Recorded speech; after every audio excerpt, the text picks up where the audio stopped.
we got a lot to get to today. I'm gonna keep my voice down a little bit. There's a lot going on around here today, and I don't want to disturb anybody. Don't want anybody to wake up or something. Like an animal or something. They may be upstairs. I don't know. Try to keep quiet. They're a little rambunctious today. Also, I apologize about my hair. I had some leave-in conditioner last time, and I lost it, and my hair fell in the toilet. So, guess it's back to normal for old Jeremy here. Anyway, let's see. The first movie up is Friendship. I'd heard a lot about this. Well, I hadn't heard a lot about this one, but I was kind of pumped because I saw a trailer for it sometime earlier this year, and I guess Andrew DeYoung, is that his name? Andrew DeYoung? He's the director, writer, and he makes this movie and kind of makes some waves. It's an A24 film, and it's a little different from what they usually do. But showed up on HBO Max, and I said, heck, I gotta check this bad boy out. I love Paul Rudd. Always liked Paul Rudd.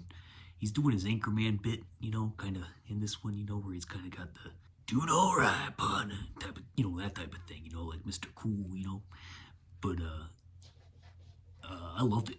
I absolutely loved it. I thought it was going to be something completely different. I thought it was going to be like a kind of more of a, I don't even want to say lighthearted, but just like kind of a standard stalker type movie, but I should have known better. This is A24. I'd seen some mixed comments about it, so I didn't really know. Penny, shh, quiet. I'd seen some mixed comments about it, but I didn't really know what to expect. So I was going in a little blind because I hadn't seen that trailer in a while. All I remembered is him being on drums. And man, was it good. Let's see. I think I need to kind of run down the plots a little bit because I'm not good at this. I'm new at this. So just bear with me. Bear with Jeremy here while he learns, okay? And I gotta try to keep these a little tighter. Gotta keep them tighter. Nobody wants to watch a 30-minute video of me, so I'm gonna keep these a little tighter. All right? You catch me running at the mouth, you just let me know and give me a good swift punch in the face. Anyway, the plot. A real annoying guy. Tim Robinson. I think he plays Craig.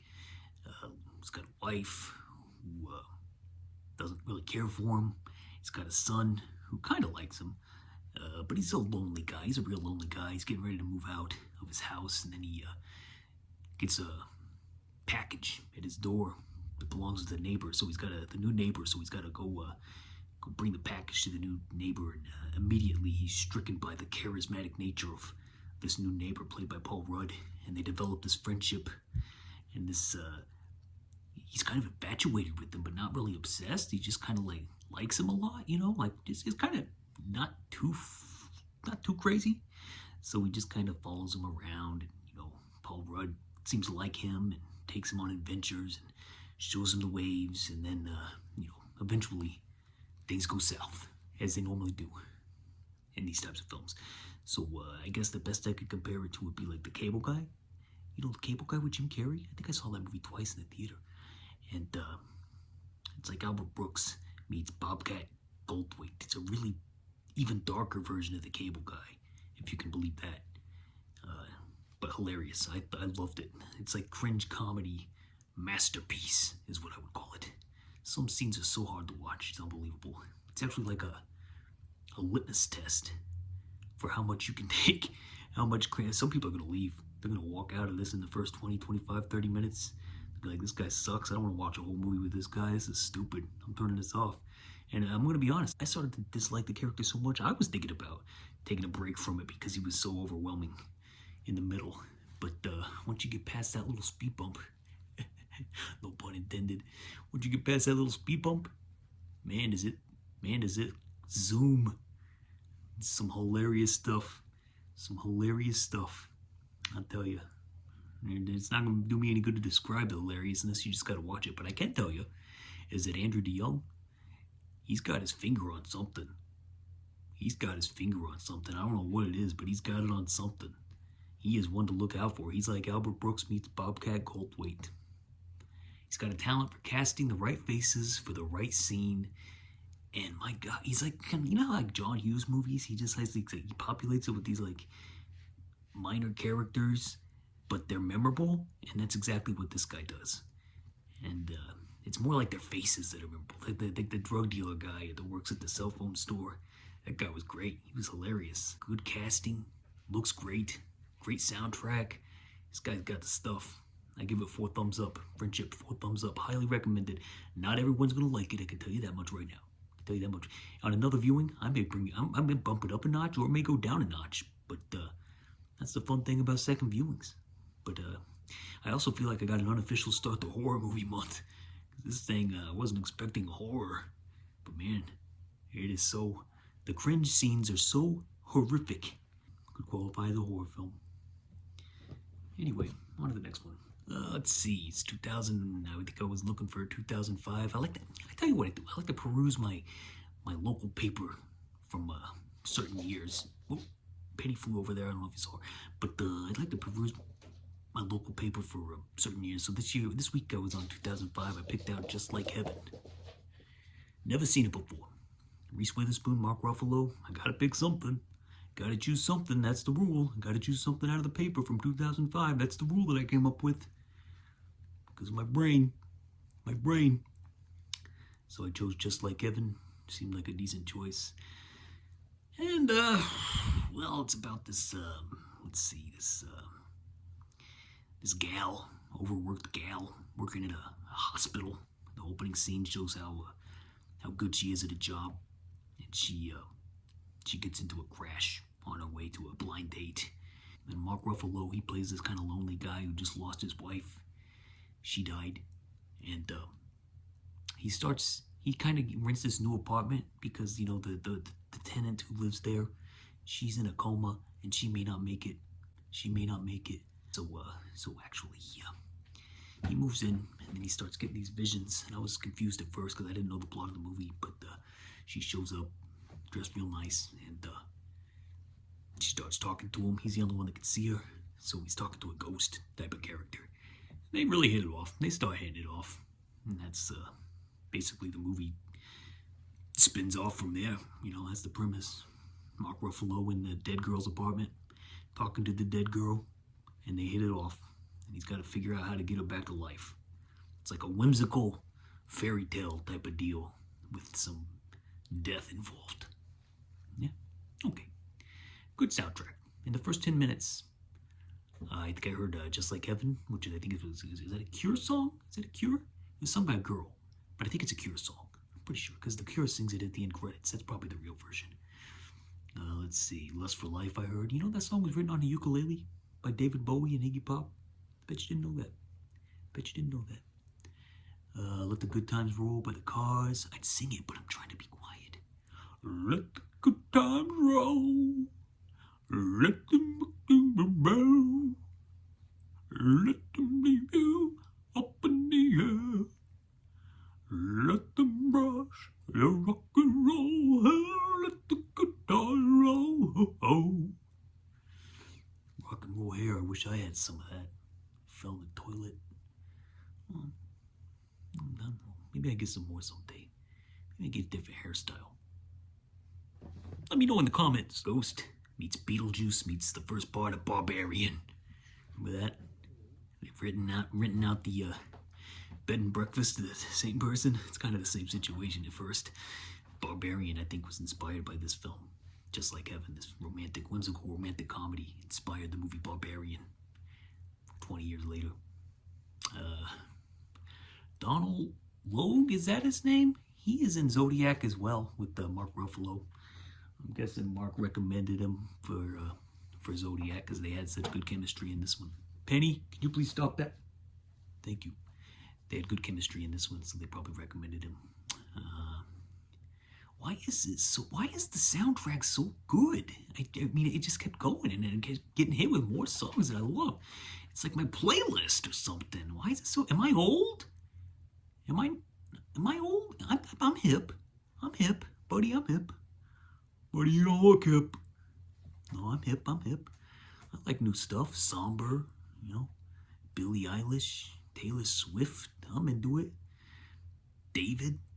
I'm sorry, my producer's telling me I shouldn't have said that. I don't like David anymore. The scene at the diner where Ruffalo performs the vodka incision. That was the best part. That was very, very funny. I actually like that a lot.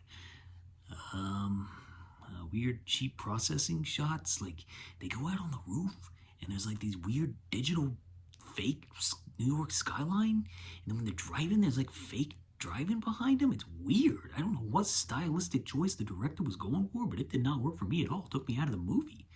Just so cheap, like really cheap. It did not age well at all. Not even in like a charming way, you know, like in Pulp Fiction, they got when when Butch is in the cab with Esmeralda. I don't know why I said Zeus. That was weird. But when Butch is in the cab with Esmeralda, they got that process. Like, that's cool. That's stylistic. That's something. But in this, it just looks like, pardon my French, it just doesn't look just like dog shit. Oh, speaking of dogs, I think I heard one. Hopefully they can hold on for a bit longer. I think this would be a hard movie to watch for anyone who's ever had to pull the plug on a loved one. You know, trigger warning there. If you ever had to pull a plug on a loved one, they kind of make you feel guilty about it. Because, like, well, you never know. We were going to pull the plug, but she made it out. She made it out. My God. That must be like a living hell. God damn. Why did this do this?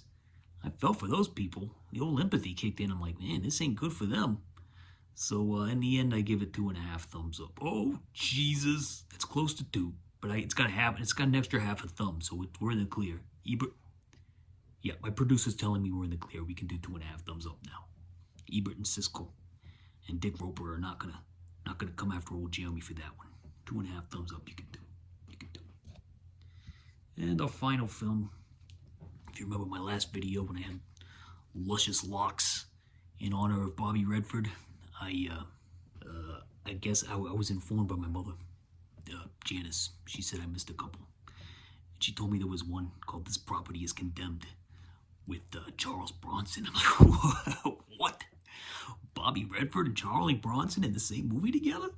I gotta check this out as soon as possible. Natalie Wood is in it. This Property is Condemned. Look at that poster. Look at that. That is a joint. That is a romp joint. Get me in there. Found it online. Can find it pretty easily. Anyway, This Property is Condemned. Let's see what we got. Did I see Robert Blake is in this? Did you know Robert Blake is in this? Robert Blake and Natalie Wood in the same film. It's like Hollywood's murder stories all congregated in one spot before everybody died. So that was interesting to see. Let's see. What is it about? Let's see what it's about. This Property is Condemned. It's kind of like a flashback type movie. It starts with the girl from To Kill a Mockingbird talking to a young Pat Sajak, a very young Pat Sajak, and he is asking him, what she's doing. She's very outgoing. I feel like she knows every character she talks to, but then you find out she doesn't know him. She doesn't know him. She's one of those types of people, acts like everybody's her best pal, and everybody acts like they're her best pal, but she doesn't actually know him. Anyway, she tells a story about his sister, who works for her mother. And there's it's like a melodrama. It's like a Tennessee Williams play, which is exactly what it is, actually, based on the first act of This Property is Condemned. Have I mentioned that as a fantastic title? Just a fantastic title. Absolutely fantastic. I love the scene where Bobby Redford eats chicken. He eats fried chicken in the kitchen. And it's so good. Anytime somebody eats chicken on screen, I am there. I am there and I'm in it. I'm wishing that chicken was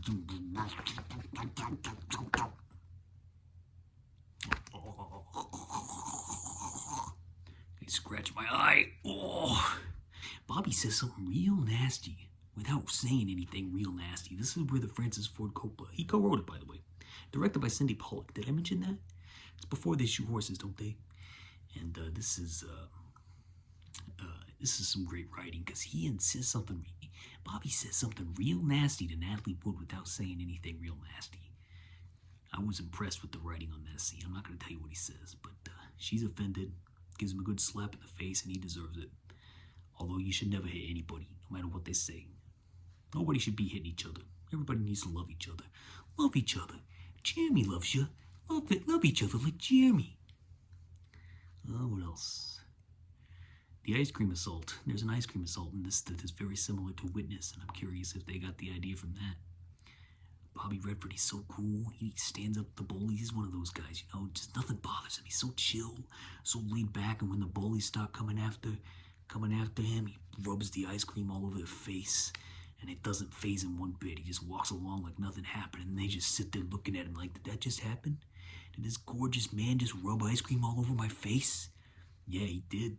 This gorgeous man did rub ice cream all over your face, and you liked it. You took it because he was gorgeous, and he was Bobby Redford. And he can do whatever he wants. He can rub ice cream on your face if he wants to.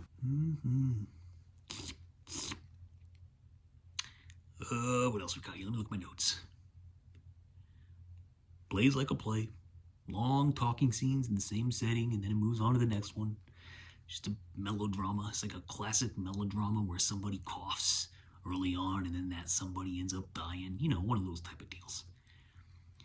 The best part was the Chucky Bronson and Bobby Redford fist fight. That was the best part.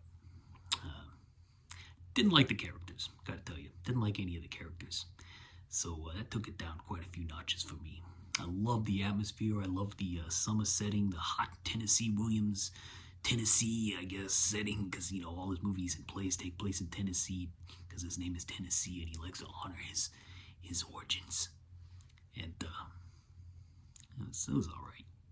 I give it 2.5 thumbs up, just like Heaven, and just like Heaven, I can do 2.5 thumbs because it's an extra half a thumb in there. So I can't do 2 thumbs up. That's copyrighted.